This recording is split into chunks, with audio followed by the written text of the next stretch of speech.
Hello my dear students of BSc first semester. So welcome to physics classes. So today's our topic is for first year students, also for +2 students, that is Maxwell's equation. So we will dive in this lecture the 4 Maxwell equation. So before going to Maxwell's equation, first of all we must know about electromagnetic waves. What are electromagnetic waves? So from the name it is clear, electromagnetic. It depends upon there is electric and magnetic field. So electromagnetic waves, the origin of these is the accelerating charges that produces varying electric and magnetic field, and that produces a wave which is electromagnetic wave. Also we can say, and we will prove in the next articles, that the electric field and magnetic field, they are perpendicular to each other and they are perpendicular to the propagation of the wave. They are yes, if suppose the electric field is in y direction, then magnetic field will be in z direction, then wave propagate in x direction. Clear? So electric and magnetic field, they are perpendicular to each other and also perpendicular to the propagation of the wave. Clear? So in the previous articles we have studied about mechanical waves, about the mechanical oscillator, about the electrical oscillator, and we have done in that previous articles, previous chapters, that the electric property analogous to inertia and elasticity. Electrical property analogous to elasticity and inertia, that is inductance, and elasticity, that is capacitance. Similarly, the differential equation in the case of mechanical waves, that is like this. Okay, clear? And where C is equal to under root T over rho, and in this electromagnetic waves analogous to T and rho, analogous to T, that is epsilon, and analogous to rho, that is mu, permeability. So here we have the velocity C is equal to 1 over under root mu epsilon, and in the case of vacuum we have mu naught epsilon naught. Clear? We will prove this in the next articles. Okay? So this is about the electromagnetic waves. This is about the electromagnetic waves, or we can say that time varying electric field produces magnetic field and vice versa. So electric field and magnetic field, we have both in the case of electromagnetic waves. Now next is the proof of Maxwell's 4 equations. What are Maxwell's 4 equations? These are the Maxwell's 4 equation. Clear? First, del cross E, that is equal to, this is first, del cross E is equal to time rate of change of B. Del cross H, that is equal to J plus time rate of change of D. Del dot D is equal to rho, del dot B is equal to, this is fourth, is equal to 0. Clear? Where E and H are the electric field vector and magnetic field vector, and J is the current density, B is the magnetic induction, and D, what is D? D is the electric displacement vector, and rho is the charge density, linear surface, that depends upon the situations. Clear? So we will do the proof of these equations. First I will give, this is first equation, the Maxwell's first equation, and now it's second equation. So first equation, yes, first equation del cross this one, first and second. First equation, this one. First equation, for first equation, what we need here Faraday's law of electromagnetic induction. So according to Faraday's law of, pay attention, Faraday's law of electromagnetic induction,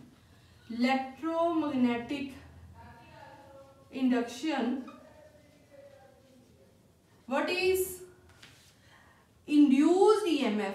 Induced EMF, we denote this by Xi, that is equal to time rate of change of magnetic flux, where phi is the magnetic flux,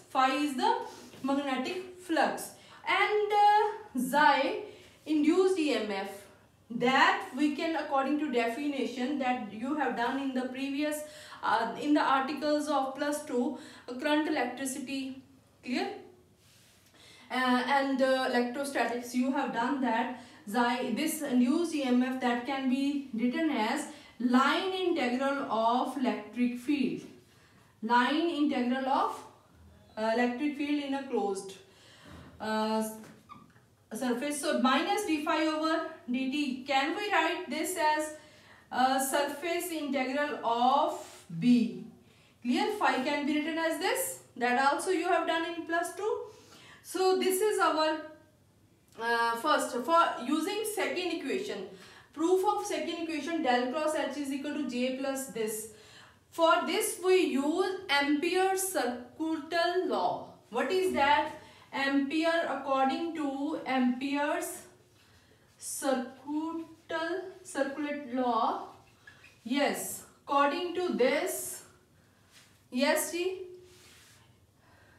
magneto-motive force MMF, that is, we write xi m, ठीक है, xi m you can write mu m, ठीक है जी, magneto-motive force that is equal to rate of change of charge, time rate of change of charge, xi m you can write, ठीक है जी, magneto-motive force that is equal to time rate of change of charge. Time rate of change of charge that is equal to current I, that is equal to current I, and this can be written as that like this. This can be written as line integral of magnetic field. This can be written as, clear ji? And I is the surface integral of current density. What is J? J is the current density here. Current density. Clear ji? So here we have the line integral of electric field. Here we have magnetic field. Surface integral, surface integral. Now here we use the Stokes theorem. According to what is Stokes theorem, which the line integral can be changed into surface integral. ठीक है जी? So using Stokes theorem, हाँ जी, what is line integral of electric field that can be changed into surface integral of electric field, but with curl of electric field. With curl of electric field. Clear ji? That you have done in the Stokes theorem in the electricity and magnetism first chapter. Then similarly here we apply Stokes theorem. Using Stokes theorem, H dot dl that can be changed into surface integral of this. Surface integral of, but with curl of that. Del cross H means curl of H. Clear ji? Now when we apply here E dot dl, we use here this one. So this equation reduces to del cross E, that is equal to ds, that is equal to minus time rate of change of surface integral of B. Clear ji? Similarly here we use here, what will happen? Del cross H ds, that is equal to J dot ds. Clear ji? J dot ds. Now it is here J is the current density. Clear ji? Now if we have like the circuit like this, if we have a wire and enclosed with a battery, and here is a capacitor, then conduction current is flowing in the this circuit, and this is the capacitor, and in the plates of the capacitor, if we place a magnetic compass, between the plates of a capacitor, then that magnetic compass shows a deflection. Why it shows a deflection? This is very important concept. It shows a deflection means there is a presence of magnetic field between the plates of a capacitor. If there is that magnetic field is due to, because this current can't pass through this, okay? So in between the plates of a capacitor there is a magnetic field. It means there that is due to the time varying electric field between the plates of a capacitor.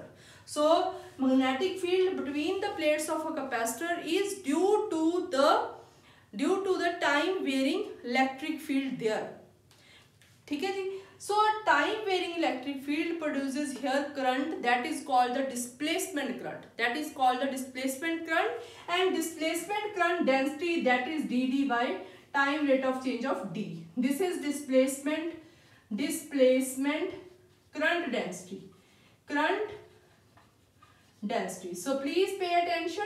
So Maxwell said that there is not only this current density, there is also another current density, that is displacement current density. So total current density that will be here del cross H ds, that is equal to J plus displacement current density. So this is clear, beta?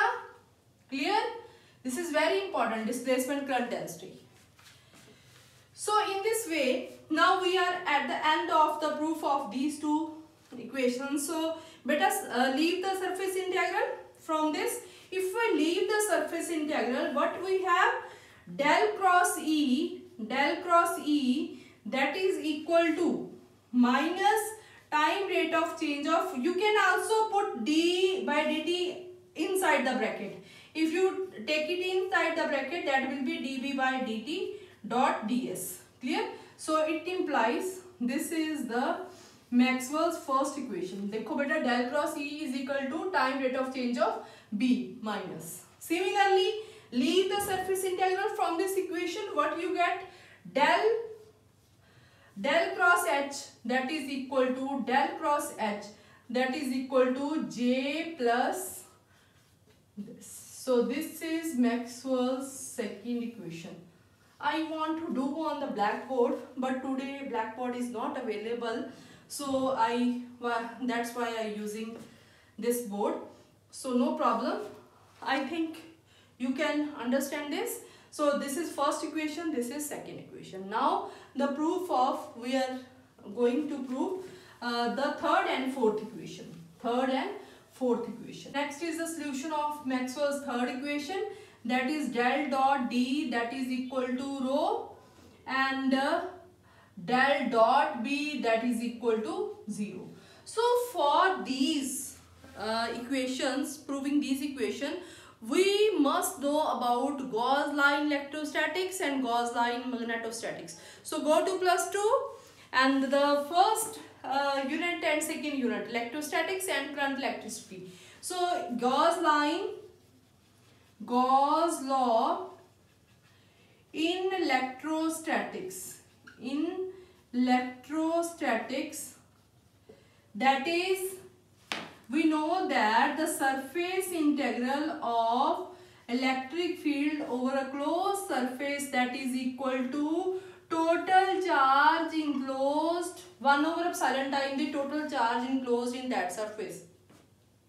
And we know D is equal to epsilon E. Clear? If you want to replace it with D, then it will be D dot ds by using this, that is equal to Q. Clear? And Q, what is Q can be written as, Q can first change this using Gauss divergence theorem.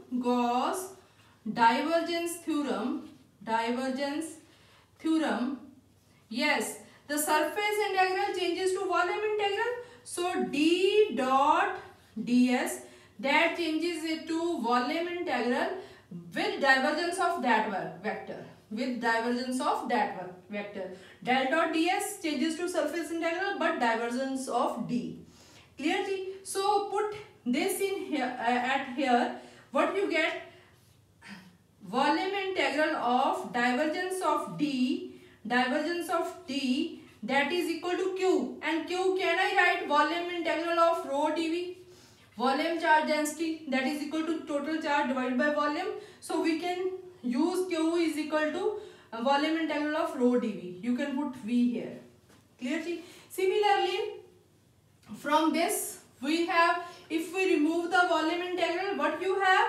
Del dot D that is equal to rho, this we have to prove. Similarly, fourth equation, del dot B is equal to 0. So Gauss line magnetostatics, what that shows? The surface integral of B that is equal to 0. Because magnetic flux lines, they have no origin, no end, no source, no sink. Clear? So B dot ds that is equal to 0. Clear? And B dot ds equal to 0. Then if we change into volume integral, it will become volume integral of del dot B dV that is equal to 0 or del dot B that is equal to 0. That's why we say that no isolate monopoles exist. Okay? So this is fourth equation. Now what is first? This is third. This is fourth. And what is first equation? Del cross E that is equal to this. Then del cross H that is equal to J current density plus displacement current density, that is D. This, and fourth equation is this. So if we want to say few lines about these equations, what you can conclude from these equations? What you can conclude from these equations? What these equations conclude? This is first, this is second, this is third, and this is fourth equation. What you can conclude from these equations? That spatial variation of, from this, the spatial variation of electric field, del, you know that what is del? Del is equal to d by dx I cap plus d by d y j cap plus d by dz of k cap. So spatial variation of electric field produces time varying magnetic field. Similarly, reverse of this, the spatial variation of magnetic field produces time varying electric field. Clear ji? So you can say that time varying electric field produces magnetic field and vice versa. ठीक है जी? Then these two equations are time dependent. These two equations are time dependent, but equation number 3 and equation number 4, they are time independent. They are time independent. And next you can say that in here what we use Faraday's law. So you can say that it summarizes the Faraday's law of electromagnetic induction. And in this we use Ampere circulator law. Okay, it summarizes that law. And here it summarizes Gauss law electrostatics. And here Gauss line magnetostatics. So this is all about the Maxwell's equations. Thank you very much.